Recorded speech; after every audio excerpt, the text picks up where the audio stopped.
like to kind of talk about the greatest lesson I ever learned from martial arts. And it's not just something that relates to martial arts. It's not just something that relates to just one thing, but really all things. And I was training with one of my instructors, and we were doing various stances and techniques, and I was sinking into the stance. We were doing more of the really deep ones, and I was sinking into the stance and not, I was allowing myself to sink too deeply, in other words. And the problem that I was having with that stance is not just the fact that I was sinking into it, but I wasn't, when I sunk into it, I wasn't able to move as well, because I was too encumbered. And he said something to me. He said, "Joel, blow like the wind, don't sink like a rock." So in other words, what he was telling me to do is to start the flow. Okay? So when I'm doing techniques, okay, like the devil's handshake grab, I flow. I just dip. So that would be the martial art application. But it's more than that. It's also life application. Problem Punch just put out a video, and yes, it's a long one. Well worth the watch though. And he was talking about the feeling of melancholy or impending doom or things going awry. I think we all have that. Over time and as you train, you don't train just the body, you don't train just the technique. You don't train how to just be able to handle the situation.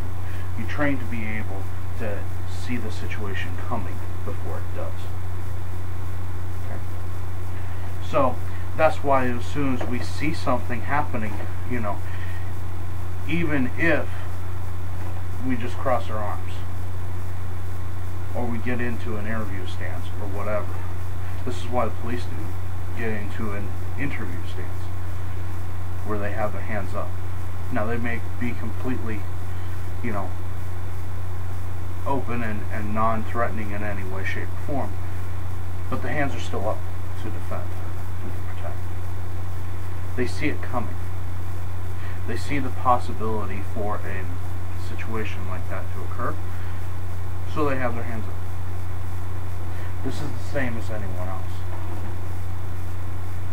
You see something coming, and you use your hunter's sense, or that sense that you've honed, to tell you, hey, maybe we might want to, you know, get some extra water. Maybe we want a few cans of food lying around. You know, just in case. Maybe this month we're gonna buy some extra bags of rice, just in case.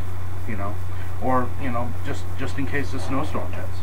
Or maybe we'll have, you know, 3 loaves of bread, just in case a snowstorm hits or something. Because I live in Indiana, you know, it gets snowy up here. So maybe it's a good thing to have, you know, maybe a gallon of water in the fridge. Great for cooling your thirst, but you know, it's an extra gallon of water. Maybe you know, maybe you lose water that.